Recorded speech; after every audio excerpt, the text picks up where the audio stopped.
Boa noite. Nós damos início a mais uma aula de Direito Processual do Trabalho.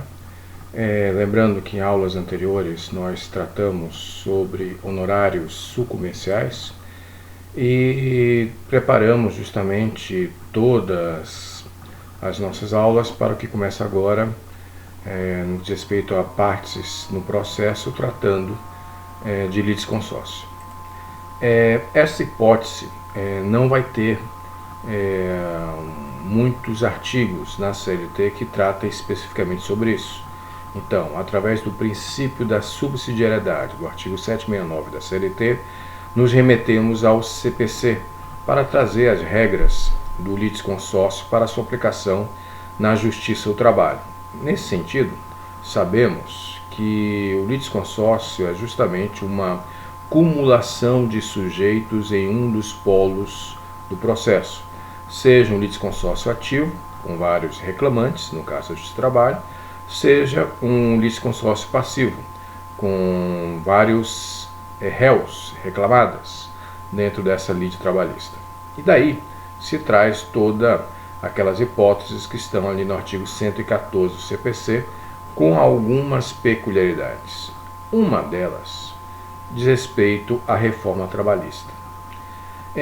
Sempre se postulou aqui no processo de trabalho que o litisconsórcio necessário, ou seja, quando não praticado, poderia levar a algum tipo de nulidade processual, ele não existiria, pois seria uma faculdade das partes trazer para a reclamatória trabalhista quem achasse conveniente. Porém, nós tivemos o artigo 611-A da CLT, que foi objeto justamente da reforma trabalhista de 2017, como se fosse um buque insígnia da reforma trabalhista, que trata naquelas questões que mais prevalece o negociado sobre o legislado, que é o artigo 611-A, com seu limitativo, que é o 611-B. Pois muito bem, no parágrafo 5º do artigo 611-A, nós temos o seguinte: que os sindicatos que assinam uma convenção ou um acordo coletivo, na qual este instrumento coletivo está sendo questionado, seja em uma ação individual ou em uma reclamatória coletiva, é necessário que se traga também o sindicato para este processo. Na prática, alguns juízes estão fazendo o que está na lei. Quando não se tem isso na petição inicial ou na resposta do réu, o juiz de ofício dá prazo justamente para a intimação do sindicato e a sua apresentação de defesa sobre os termos daquela reclamatória, porque ele fará parte deste processo, ok?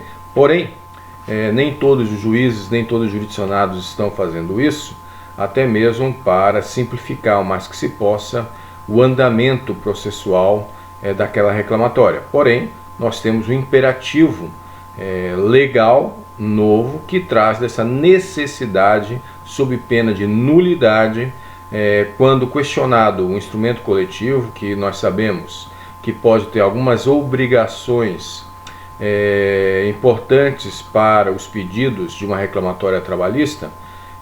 Então, quando tiver esta menção nos pedidos, a convenção ou acordo coletivo, assim mesmo, também como resposta do réu, seria necessário a ativação do sindicato nesse processo, ok? No mais, o corriqueiro e histórico dizendo respeito ao litisconsórcio é a hipótese facultativa, ou seja, o autor tem a opção de chamar ao processo quem ele entender que possa ter uma intervenção prática nos termos. Nós podemos traduzir isso com a questão da execução. Se nós pegarmos o artigo 2º, parágrafo 2º da CLT, nós temos lá a questão da responsabilidade solidária. Ou seja, às vezes eu tenho um grupo econômico de um conglomerado de empresas, onde a dívida de uma das PJs que compõem aquele grupo econômico pode afetar solidariamente a responsabilidade de outras pessoas jurídicas daquele mesmo grupo. Então, nesse sentido, não há uma obrigação ou um interesse de chamar quem já tem uma responsabilidade solidária de pagamento de verbas trabalhistas. Porém, a reforma trabalhista também trouxe uma suavização, digamos assim, a essa ideia de grupo econômico do artigo 2º, parágrafo 2º, que agora no parágrafo 3º também tem uma relativização. Então, nestes casos, quando você entende que talvez tenha dificuldade de cobrar um êxito na atuação trabalhista de alguém que não tem dinheiro, talvez seja interessante chamar ao processo, já na tua petição inicial, outras empresas que tiveram algum tipo de benefício da mão de obra, participaram daquela relação jurídica para compor o polo passivo deste processo. A mesma coisa ocorrendo com algo muito comum, especialmente após a reforma trabalhista de 2017, que são as hipóteses de terceirização e, em alguns casos, de quarteirização da relação de trabalho e de serviço. Então, nesses casos, e principalmente quando na prática tiver dúvidas da solvência do efetivo empregador, talvez seja necessário chamar subsidiariamente aquele tomador de serviços para que, não havendo possibilidade de cobrar do efetivo empregador, se cobre dos que participaram desse movimento de terceirização, que são os tomadores de serviço. Então, posso chamar na petição inicial, e se por um acaso também tiver a hipótese que foi chamado apenas o subsidiário na petição inicial, talvez na resposta do réu se tenham algumas hipóteses, que veremos daqui a alguns minutos, de intervenção de terceiros, conforme o caso concreto, denunciação a lite, chamamento ao processo, para fazer parte também desses autos. E digo isso que esse litisconsorte, seja ativo ou passivo, terá todos os direitos e deveres processuais. Ficando aqui também as mesmas hipóteses que lá do direito civil, por exemplo, de que esses litisconsortes, seja ativo ou passivo, têm autonomia entre si. O que é que eu estou falando agora? Por exemplo, se uma sentença condenou ao efetivo empregador e as tomadoras de serviços, talvez as tomadoras de serviços, em função da pequena monta da condenação ou da certeza que a principal devedora, que era o efetivo empregador, vai pagar pelas dívidas trabalhistas, porque tem patrimônio para tal, talvez ela não queira recorrer dessa sentença condenatória. Então ela tem a possibilidade de renunciar a este recurso, mas talvez um dos litisconsortes, nesse caso da terceirização, o efetivo empregador, resolve recorrer. Então, existe uma autonomia de direitos e deveres processuais para cada litisconsorte. Se um só quer recorrer, não tem problema, os outros não recorrem. Porém, se esta sentença for reformada em sede de recurso, este benefício da sentença una para todos os litisconsortes alcança a todos, ok? Também vale a regra que você já conhece, da teoria geral do processo e do processo civil, a qual, se por exemplo existe uma condenação de litigância de má-fé desse único litisconsorte que recorreu, esse é um ato que vai prejudicar apenas o autor daquele ato processual que teve algum tipo de punição e não afeta aos demais também, ok? Nesse sentido, meus caros, eu queria fazer uma menção específica a algo também muito comum dentro do processo do trabalho, que é a reclamatória plurima. Plurima me dá a ideia, até sonoramente, né, da terminologia, de uma pluralidade de sujeitos. E estas hipóteses aparecem no artigo 842 e não é tão raro assim. Ou seja, eu posso ter no polo ativo, por exemplo, 3.000 autores contra a mesma empresa. Isso acontece, por exemplo, aqui em Joinville recentemente, há algumas empresas que tiveram uma recuperação judicial ou uma decretação de falência e sonegaram, inadimpliram algum tipo de obrigação trabalhista, como 13º, férias ou verbas rescisórias para todos. Ou seja, os requisitos para a reclamatória plurima é que eu tenha empregados de uma mesma empresa, que tenha pedidos muito parecidos entre si, uma identidade de matérias, ou seja, aquela empresa que está com dificuldades financeiras deixou de pagar as férias e o 13º de todos os seus 3.000 empregados. Então, é o mesmo pedido para todos. Quando tiver esta hipótese, eu posso entrar com uma ação só para 3.000 trabalhadores, por exemplo. Obviamente que 3.000 trabalhadores não irão caber fisicamente dentro de uma sala de audiências. E aí eu tenho, por exemplo, o artigo 844 que diz que quando o autor falta a essa audiência inicial, eu tenho um arquivamento. Acabei de falar que os litisconsortes são autônomos em seus direitos e deveres processuais. Portanto, se alguém desses 3.000 faltasse, a ação seria arquivada apenas para este.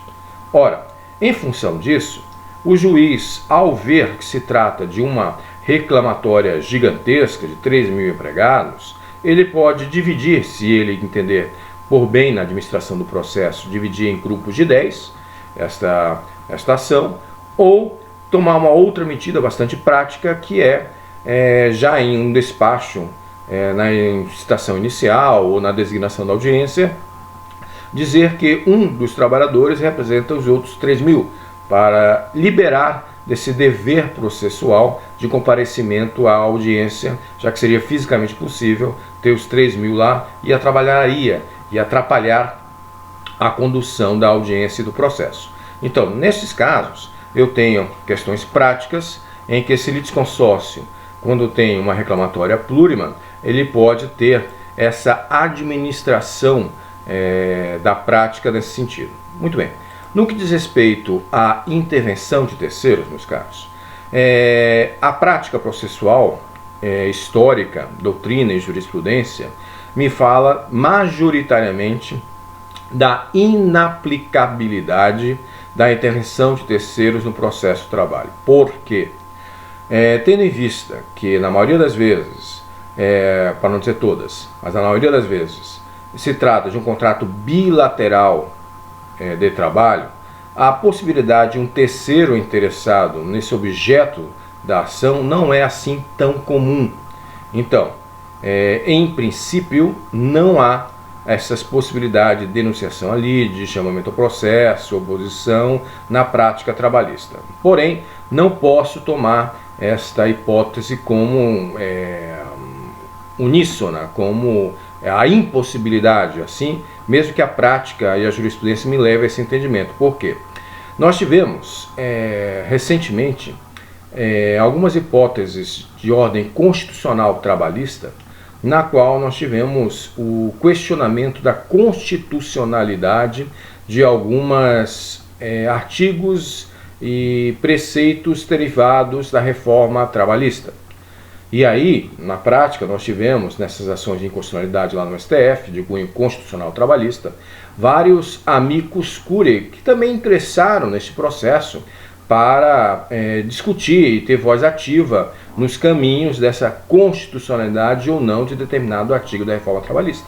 Então, a hipótese de amicus curiae, por exemplo, ela é possível no processo do trabalho, assim como também ainda que a assistência não seja propriamente dita uma modalidade da intervenção de terceiros, nós vimos na aula de substituição processual a hipótese do titular do direito material, que é o empregado, ingressar na ação promovida pelo sindicato em substituição processual como assistente litisconsocial. Portanto, resumindo, as hipóteses de intervenção de terceiros no processo de trabalho, em geral, não é possível, havendo algumas possibilidades desta intervenção, como acabei de falar também na hipótese de uma terceirização, onde na petição inicial chama-se apenas a responsável subsidiária, que em sua contestação ela vai trazer, se for o caso, o efetivo empregador,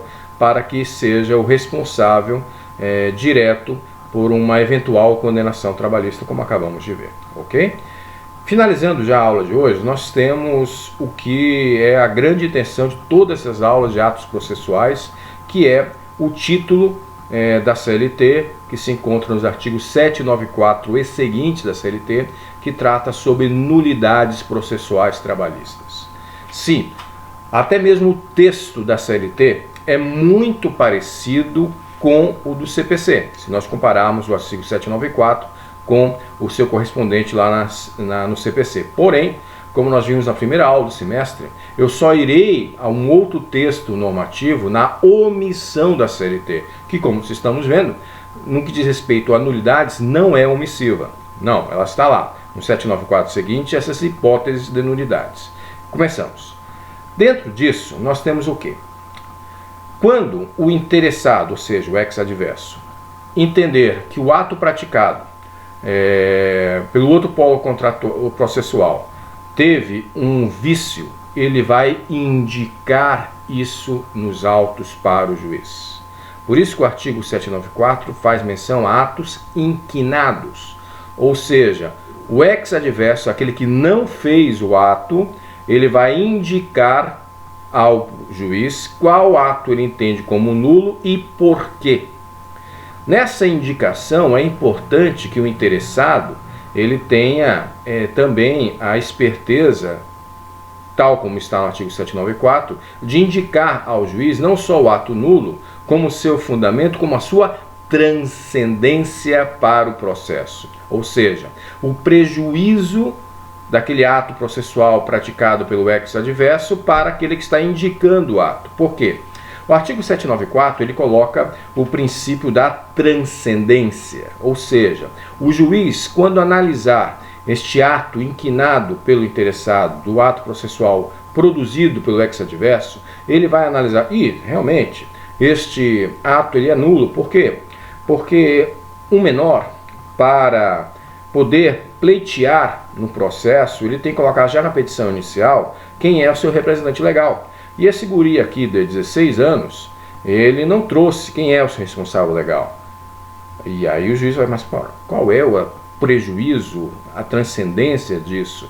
Eu vou anular o processo deste momento em diante por causa disso, ou eu posso sanear o processo?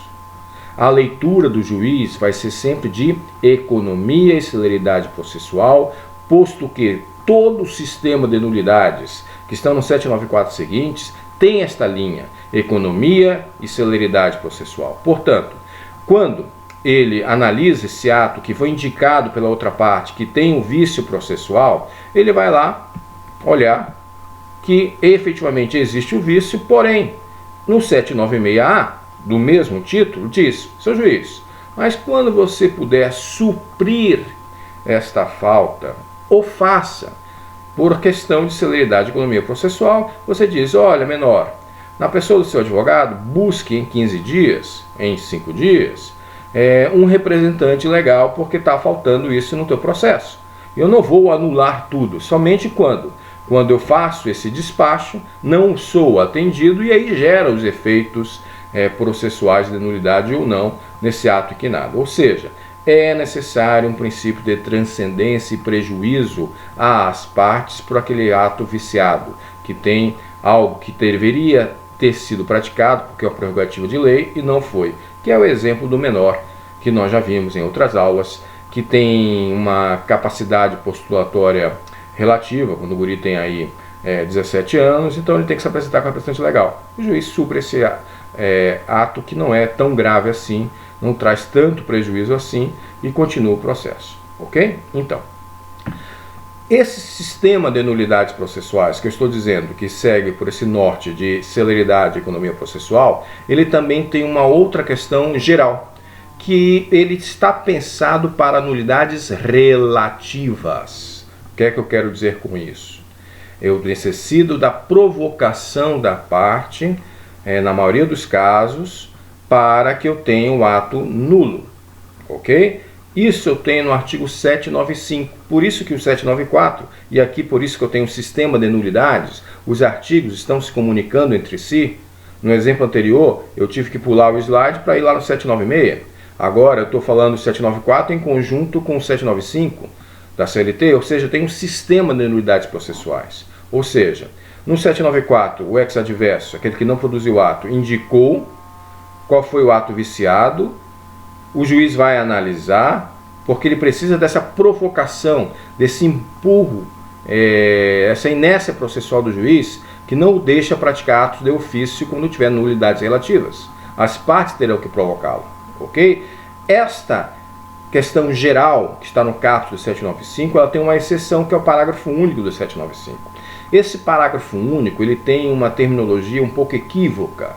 Por quê? Porque ele fala que o juiz vai atuar de ofício em competência de foro. Foro, em uma interpretação literal, também me dá a ideia de lugar. E como nós vimos na aula de competência territorial, fatos que levam à incompetência em razão do lugar são de ordem relativa, ou seja, necessita da provocação da parte interessada, que entra com a exceção em 5 dias, conforme a reforma trabalhista e conforme os artigos 799 e seguintes da CLT. Ou seja, foro quer dizer lugar, mas não neste caso do parágrafo 1º do artigo 795. Foro também tem acepção de matéria. Aquela expressão comum, não vou contar esta piada porque esse não é o foro apropriado, esse não é o lugar apropriado, aqui eu tenho que colocar que é a matéria o foro. Então agora eu remito vocês à aula de competência material, ou seja, ao artigo 114 da Constituição Federal, que nós já vimos em outras aulas, que lá nós temos uma competência de ordem absoluta, que é a competência material. Ou seja, o parágrafo 1º do 795 faz clara referência à nulidade de ordem absoluta. E quando eu tiver estas hipóteses, eu terei a possibilidade do juiz declarar de ofício essa nulidade absoluta, ok? Obviamente que nada impede às partes, por exemplo, a reclamada, em sua preliminar de resposta do réu, de contestação, colocar essa hipótese de nulidade absoluta para chamar a atenção do juiz, que a ele tome lá as suas providências de interesse da reclamada, que é anular determinado ato com a incompetência absoluta, incompetência material, praticada pelo autor. Ok? Já finalizando a aula de hoje, nós temos justamente o seguinte. O parágrafo 2º do 795, por sua vez, ele faz referência direta também a uma consequência da incompetência relativa, que é a competência territorial. Ou seja, talvez aquele cidadão que trabalhou em Barra Velha e entrou com sua ação em Joinville, quando a empresa aqui em Joinville recebe esta citação inicial, ela vê, mas espera aí, esse cidadão aqui, ele trabalhou apenas e tão somente em Barra Velha, e Barra Velha não é comarca de Joinville, então ele entrou em domicílio errado, então ele tem que entrar em outra comarca que não Joinville, então eu vou entrar com uma exceção, o juiz vai julgar a minha exceção em competência em razão do lugar, e se ele entra efetivamente, meu caro, aquela audiência de instrução, ou do Sejusc, que eu já tinha designado, cancela, porque eu vou mandar esse processo na fase em que estiver lá para navegantes. Esta é a hipótese que está no 795, parágrafo 2º, meus caros. Quando o juiz visualizar no processo essa nulidade, ele não anula todo o processo, senão até aquele momento, como também está no artigo 797 e 798, declarando quais atos foram afetados. Por exemplo, no exemplo que eu dei, a audiência que tinha designado ele já anula, porque ele está mandando esse processo lá para navegantes, mas está assumindo que a petição inicial, tudo bem, ele está recebendo, mas o resto do processo continua no estado em que estiver, lá de navegante. Ele não anula todo o processo, ele não mata o processo, ele só vai mudar de interesse e competência territorial, mandando isso para uma outra comarca. Feito? E por óbvio, como eu já falei várias vezes, só quem pode indicar esse ato como nulo é aquele que não produziu o ato. Por óbvio, se eu produzo lá um documento e na minha própria petição fala que o documento é falso, isso aqui não é nulidade, isso aqui é confissão. Então não precisa que o ato que eu estou praticando, eu diga que ele é nulo, né? Então, quem vai ter que fazer isso é a outra parte interessada, que vai indicar qual ato e qual é o vício e qual é a transcendência para o juiz anular. Feito? Dito isso, terminamos a aula de hoje e na próxima aula começamos com a hipótese de petição inicial. Muito obrigado, fiquem bem, saúde e até mais.